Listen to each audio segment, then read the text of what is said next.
Dominating high school basketball is simple, but the process that you need to go through to get there is tedious and difficult. But let me tell you something, if you are willing to take my advice today, I am certain that you will dominate in your high school basketball career. The reason why I am so certain is because I applied all of these things to my high school basketball career, and I went from scoring 13 points total in my sophomore season to 410 in my junior year. And now I'm training other basketball players and providing them with the lessons that I wish I had sooner. And I just had one of my players say, "Man, I never improved this fast before." I split this video into 5 parts. Each one includes a story from my high school basketball career, and it also has the wisdom that I gained from it. Now I want to pass it on to you. For a large part of my life, ever since I was in middle school and into my freshman and sophomore year of high school, I was always nervous in big crowds. I would always get so anxious about it. I hated being in the gym or the cafeteria or wherever we were at in an assembly and having to walk to the bathroom. Something as simple as that. In my mind, everybody's eyes were on me. So whenever I made a mistake on the basketball court, whether it was in my freshman season when I was just playing for the freshman team or in my sophomore year when I was playing on JV, in my mind, I thought everybody saw that and everybody's gonna make fun of me. I can't believe I just did that. Oh, that was so embarrassing. But I came to the conclusion that nobody cares about me. You care about you more than anybody else does. That might seem mean, but I'm being serious. Like, nobody cares about you enough to worry about those little mistakes you make. And the people that do care about you to the similar level that you care about yourself are the people that love you. Like your parents, your family, your friends. So I've said this before, but I'm gonna say it again. Please research something called the spotlight effect. It will change your life. Going back to my sophomore year, I was very disappointed in myself because I was doing well on JV, but I was never given any opportunities on varsity, and I was told I wasn't ready. Ever since my freshman year, I wanted to be the star of the varsity team, and I haven't even touched varsity even as a sophomore. I've wanted to be the starter, the star of this team, even as a freshman. Now here I am as a sophomore, struggling to get minutes. For my entire sophomore season, all I did was sit and wait for an opportunity to come my way. I also realize I gotta work so much harder than what I've been doing. What I've been doing isn't working. If I think I'm working hard, I'm really not. My time is coming. And through that time, I was the first one in the gym and the last one to leave every single day. I wasn't even able to drive. I didn't have my license yet, and the older kids would leave as soon as practice ended. So fast forward later in the season, towards the end of the year, our star player fouled out of the game against our division rivals in the 4th quarter. Guess who got to go in the game? I knew this was my one opportunity to show what I can really do. I was prepared, I was ready, I've worked for this. Next thing you know, we're down by 2 with about 6 seconds left on the clock. Coach calls a timeout because one of my other teammates didn't shoot the open shot. He got scared. My coach calls a timeout and we're in the huddle. It's our ball and we're passing it in on the baseline. My coach looks at me and goes, "Mark, it's going to you." And he starts drawing up the play. He draws up a beautiful elevator screen for me to come through and get a possible open look for 3. He wasn't going for 2. He was looking for the win. And he entrusted me with the shot. I'm in the huddle, like losing my mind, trying to keep my composure. Yeah, I got you, coach. Yep, sounds good. Yeah, I understand. Yep. The whistle blows. My teammate passing it in, smacks the ball. Now it's live. The elevator screen gets set for me. I sprint through, run to the corner, 2 guys on me.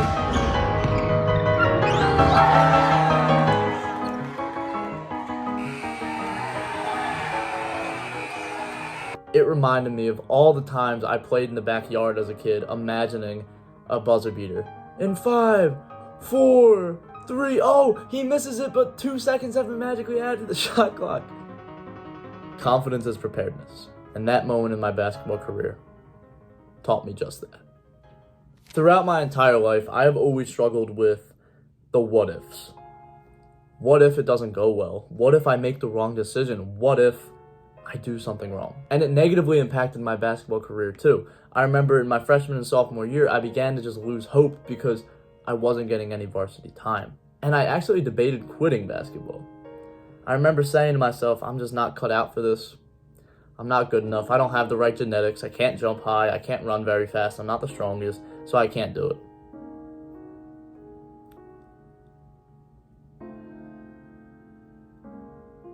But for whatever reason, I've always had this one belief about myself that one day I will be successful. I knew that if I just never gave up, even though I might be terrible at something, I will one day be good at it. And that's the mindset I took towards basketball. I might suck right now, but the more I train, the less I will suck.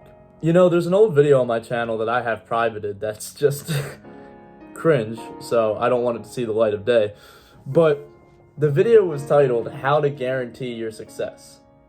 And it just warms my heart to see the belief I had in myself, even back then. And you know, I never gave up on this YouTube channel.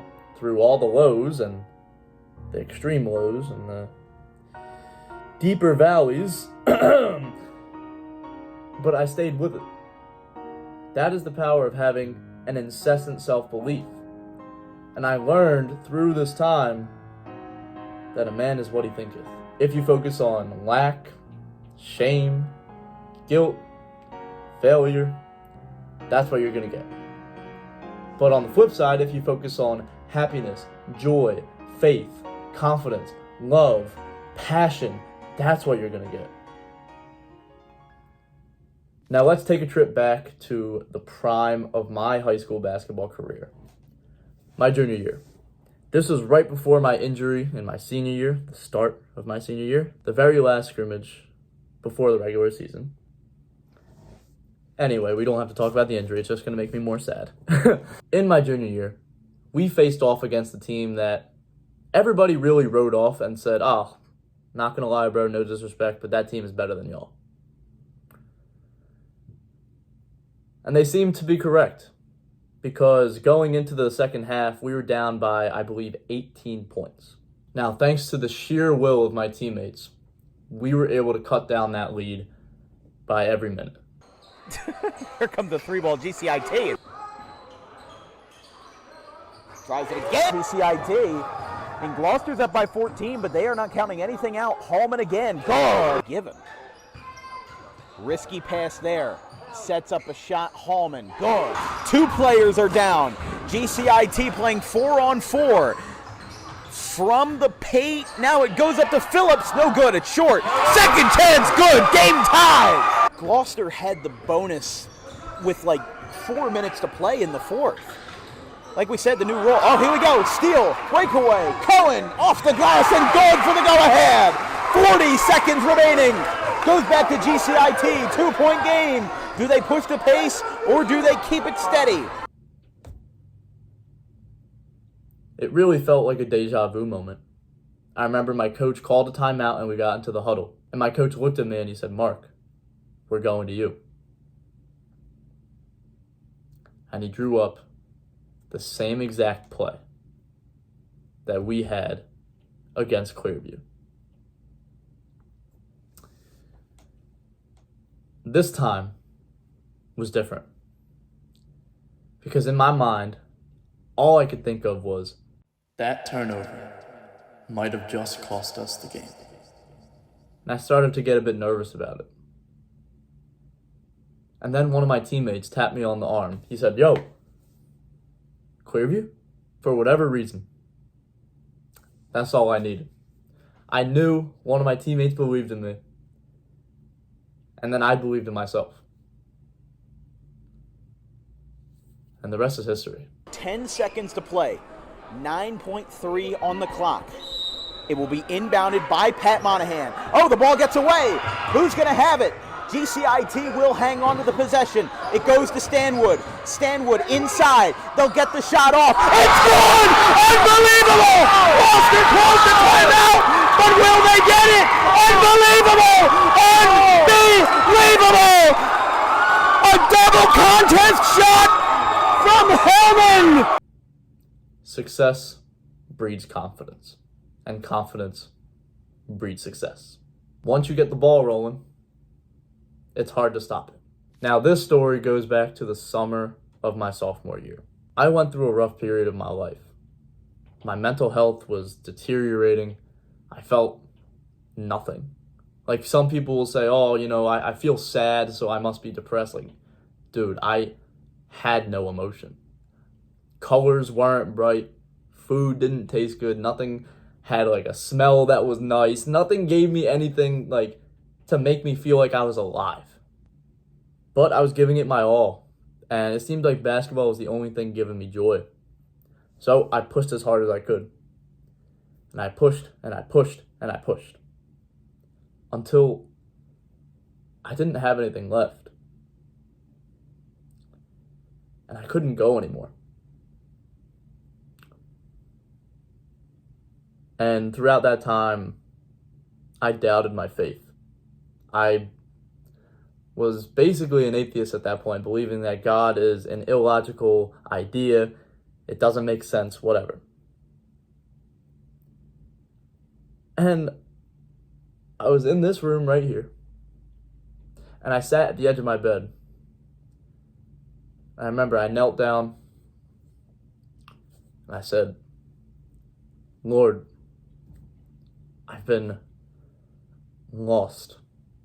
I've been depressed. Nothing feels good. I don't really want to even be like this anymore. I don't want this.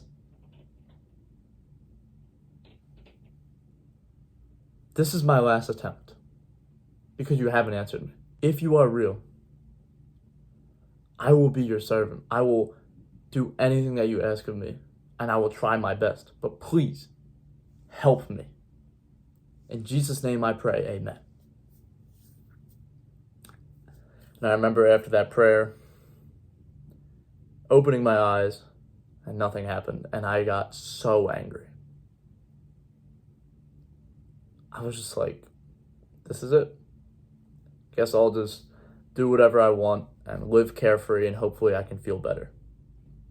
Like, live in sin, without guilt or worry.